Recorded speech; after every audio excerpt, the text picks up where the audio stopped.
Certainly, we've had to change the way that we manage patients, and in particular, we've had to limit our in-person interactions with patients in the short term, particularly if they have things that are not considered urgent or emergent.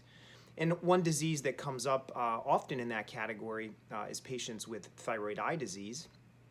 Many of these patients are uncertain whether their condition classifies as urgent or not. And so one thing we've been doing is increasing our utilization of telemedicine appointments, a virtual appointment with a patient via video conference that gives us an opportunity to talk, to take a lot of history, to do certain examination criteria, and that helps us as physicians stratify patients into mild, moderate, or severe categories and understand which patients may be needing treatment sooner rather than later.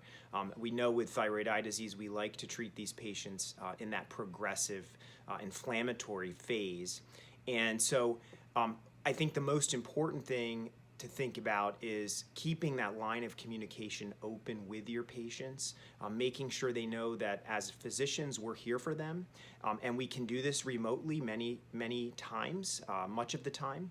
There are some patient advocacy sites that can be helpful, including Prevent Blindness, which has a statement to help patients, and they can certainly search there.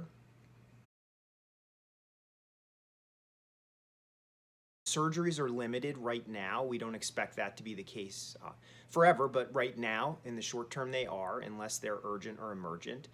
Patients can still be treated with infusion therapies. In particular, we've moved more towards home infusions to limit patients' risk of traveling to and from physicians' offices or infusion centers, and allowing the patients to remain in the comfort of their own home while they're getting treatment for certain conditions like thyroid eye disease.